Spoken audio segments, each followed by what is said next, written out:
मारपीट, 2 लोग जी क्या कहकर बुलाऊं आपको, हेमंत पांडे, पांडे जी या फिर दाजू? जो जिस नाम से पुकारता है वो मैं स्वीकार कर लेता हूँ। ज्यादातर लोग पांडे जी के नाम से जानते हैं क्योंकि ऑफिस ऑफिस वो बहुत चला तो, जी बल्कि उसको तो उसमें तो मोदी जी भी पांडे जी के नाम से जानते हैं। जी। तो जो आप चाहें। ऑफिस से आपको एक नई पहचान मिली, लोग आपको पांडे जी के नाम से जानने लगे। हेमंत पांडे आपका नाम ही है और पांडे जी ने आपको और फेमस कर दिया। जी जी जी, बस ईश्वर का आशीर्वाद है क्योंकि किसी भी कलाकार को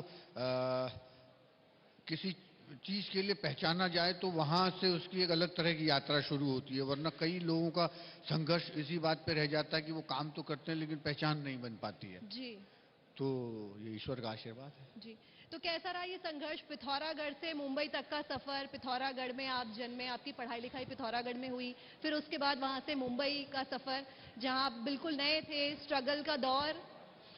मजेदार यात्रा रही, मजेदार यात्रा अभी भी ईश्वर के आशीर्वाद से चल रही है क्योंकि हमारी बहुत बड़े सपने नहीं थे। हमारा ये था क्योंकि उस टाइम एक ही चैनल हुआ करता था, दूरदर्शन, जी और हमारे घर में टीवी नहीं होता था। दूसरों के घरों में हम जाते थे टीवी देखने, और हम तो बच्चे थे तो हमको आगे बिठाते थे, और कई बार तो उनके घरों में दूध दही छाछ ककड़ी लौकी ये उनके घर दे आते थे ताकि उनसे संबंध अच्छे बने रहें जी। और टीवी देखने का मौका मिले। तो तब इच्छा थी कि जहां से अपमानित होते थे बोलते थे एक दिन तेरे टीवी में आऊंगा। तो वो सपना था कि एक दिन टीवी में आऊंगा, बस वो छोटी सी एक शुरुआत लेके चले थे। 32-33 साल से ईश्वर के आशीर्वाद से काम करने का अवसर मिल रहा है। अच्छा, जहां तक मुझे पता है कि आप जब घर से निकले थे तो आपने अपनी ईजा से बोला था मैं कुछ बनकर ही आऊंगा। हाँ, वो दरअसल चैत के महीने जो भिटौला दिया जाता है ना, तो मेरी दीदी थी दिल्ली में और मेरे एग्जाम वहां पे खत्म हो रहे थे, कोई भिटौल मेलकम मुझूल मुझूल तो भिटौला देने के बहाने मैंने कहा बेटा निकल ले यही अपने घर से भागने का टाइम। वो एक दौर था जब घरों से लोग भागते थे, तब तब अपना कुछ बनाते थे करियर। तो वो एक बहाना था और या ऐसे ही पिठा लगा रही थी। जी तो मैंने कहा अब नहीं हूं। हाँ, मुझे ये भी पता है कि अब मैं झूल तो अब मैं तबे आऊं जब मैं के बड़ झूल। बिल्कुल बिल्कुल, तो ईश्वर के आशीर्वाद से। तो ये वाक्य जो है ये सच है। जी जी जी। तो फिर मुंबई में जब आप गए और ऑफिस की शुरुआत हुई, कई मूवीज आपने की, तो थिएटर, सीरियल और फिर बॉलीवुड, तो ये सफर जो था आपका पहले थिएटर वाला, तो आपको क्या लगता है कौन सा आपके दिल के ज्यादा करीब है? थिएटर आपको ज्यादा पसंद था या सीरियल्स आपको ज्यादा पसंद है या फिर बॉलीवुड? देखिए, अगर आपको सेल्फ एनालाइज करने की शक्ति आ जाती है, साथ करने की शक्ति आ जाती है, आत्मबोध अगर आपको चाहिए, अपने बारे में सही जानकारी अगर आप चाहते हैं, तो उसके लिए रंगमंच, जी थिएटर, उससे आपको ये पता लग जाएगा कि मैं किस काबिल हूं कि नहीं हूं। तो हमें ईश्वर के आशीर्वाद से क्या वो रंगमंच में नाटकों में काम करने का अवसर मिला, और उसी ने वही एक तरह का बीज है, मतलब किसी भी कलाकार के लिए रंगमंच आगे बढ़ने के लिए बीज है। और टेलीविजन मैंने बहुत साल किया, अभी वो साईं बाबा वाला सीरियल भी जी इतने सालों बाद मैंने टीवी किया। तो टीवी समाचार पत्र की तरह है कि सुबह उसकी इंपॉर्टेंस बहुत ज्यादा होती है। 10-11 बजे घर का ही बच्चा उसमें पॉटी कर देता है। और सिनेमा जो है वो उपन्यास है, जी वो लाइब्रेरी में रखा जाता है, वो एक तरह का ग्रंथ है। तो ये जी। तीनों तरह के अंतर जो है। बीच की आपने बात कही तो हमें पता चला है कि आप उत्तराखंड से, और उत्तराखंडी हैं आप, तो आप इतने ज्यादा आपके दिल के करीब है कि तो आप पिथौरागढ़ की जो मिट्टी है वो अपने घर ले गए और अपने गमलों में वही मिट्टी है और उसी में जो है वो फूल उगते हैं। ये कहाँ तक सच है? जी जी जी, मैं जो है जिस गांव में मैंने गाय भैंस चराई, उस गांव की मिट्टी है मेरे मुंबई के जी गमलों में। और मैं उसको ही भगवान मानता हूं क्योंकि उसी मिट्टी ने मुझे यहाँ पहुंचाया है। तो वो मेरे लिए भगवान की तरह, वो मंदिर में भी है और गमलों में भी है। तो वो एक लगाव है, अपना अपना है। तो फूल खिल रहे हैं गमलों में हाँ हाँ, उसमें उत्तराखंड की मिट्टी में। उत्तराखंड की वहां क्योंकि बंबई का टेम्परेचर अलग है तो वो चीज तो वहां नहीं उगती, लेकिन चलमोड़ हूं ना, चलमोड़, चलमोड़ वो 3 पत्तों वाल, तो चलमोड़ घास वहां उगती है खूब, वो यहीं से गया था ना बीज। बहुत बढ़िया, जी। शानदार। अच्छा, फिल्मों की बात करें तो कृष मूवी में आपका एक रोल जो है वो इतना फेमस हुआ कि जब हम YouTube वगैरह पे भी डालते हैं और सर्च करते हैं तो वो वाला जो सीन है वो जरूर आता है। क्रिश हाँ। का जो सीन है बहादुर वाला, जी, तो जी। आप वो सबके साथ, हमारी ऑडियंस के साथ जरा साझा कीजिए कि वो जो भूत वाला, कालीचरण और चंपा वाला जो सीन है, वो शूट करने में आपको कितना मजा आया? वो दरअसल उसकी पहाड़ों में शूटिंग हुई थी, मनाली में। और एक कलाकार के तौर पे अगर सच में किसी रोल के लिए अगर आप काम करते हैं, तो डायरेक्टर का जो इमेजिनेशन है फिल्म को लेके, वो तो पूरी फिल्म देखते हैं, आप सिर्फ अपना रोल देख रहे हैं। तो हम उस रोल में इतना डूब गए थे, या उसको इतना आत्मसात कर लिया था, तो उनको भरोसा हो गया राकेश जी को। तो उसमें मैं कई सीन इम्प्रोवाइज भी जो थे, वो भूत भगाओ मंत्र, वो है, वो यहाँ बोला जाता है पहाड़ों में। तो मैंने बोला था, भाज भाज रे डंकिनी भाज, कैको लागो भागे छे, भाज भाज, जौ पेलू जपाट पेलू तंत्र पेलू मंत्र पेलू, भाज भाज रे भाज।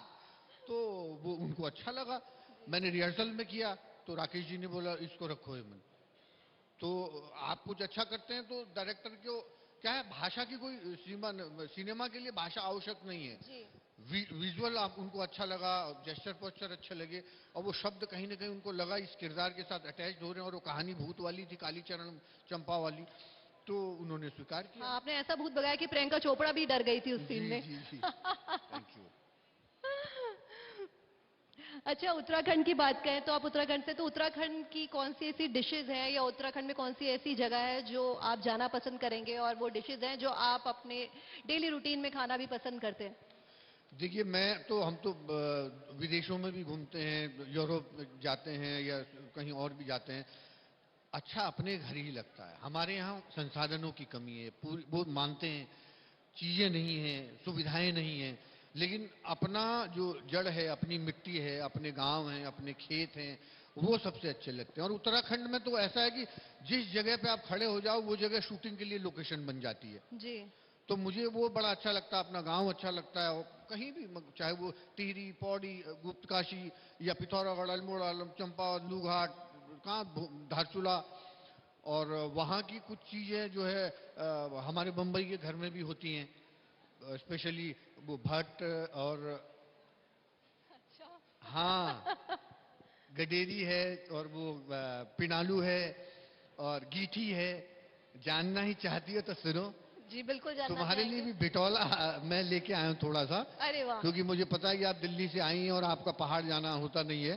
जी। तो मेरे घर के लिए आया था, उसमें से एक छोटे परिवार के लिए, आपके दिल्ली के लिए पिनालू भी है, और गीठी भी है, जी। और भट्ट का चुड़कानी आप बनाना, अरे और वाह। उसका भटिया बनाना।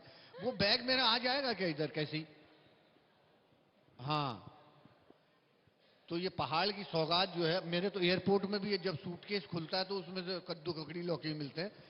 तो ये एक जो है, तो ये तो बहुत ऑनर की बात है कि कुमाऊं में जब एक लड़की अपने घर या मायके आती है, तो उसको उसके घर वाले और उसके मायके से भिटौली दी जाती है। तो आपके लिए ये भिटौला है, इसमें बहुत सारी पहाड़ की चीजें हैं, वो आप स्वीकार करिए और दिल्ली में अपने परिवार को खिलाइए। Thank you so much. Thank you, thank you, thank you. और चूंकि पहाड़ का किसानों की जो आंदोलन चल रहे हैं, वो चल रहे होंगे दुनिया में। पहाड़ के जो किसान हैं, उनका किसी जीडीपी से या फसल बेचने से कोई संबंध नहीं होता किसान का पहाड़ के। उसका वो चीज उसके परिवार तक, उसके रिश्तेदार में, भारत भर तक पहुंच जाए, यही उसको संतुष्टि होती है। तो वही भाव ये आप ये दिल्ली तक ले अच्छा, जाइए। टाइम की थोड़ी कमी है, तो जाते जाते मैं आपसे एक पहाड़ी गीत भी तो गुजारिश करूंगी कि आप वो गुनगुना दें। मैं गायक तो नहीं हूं, लेकिन चूंकि कल्चरल प्रोग्रामों, हमारे ऐसे ही मंचों से हमारी भी शुरुआत हुई थी।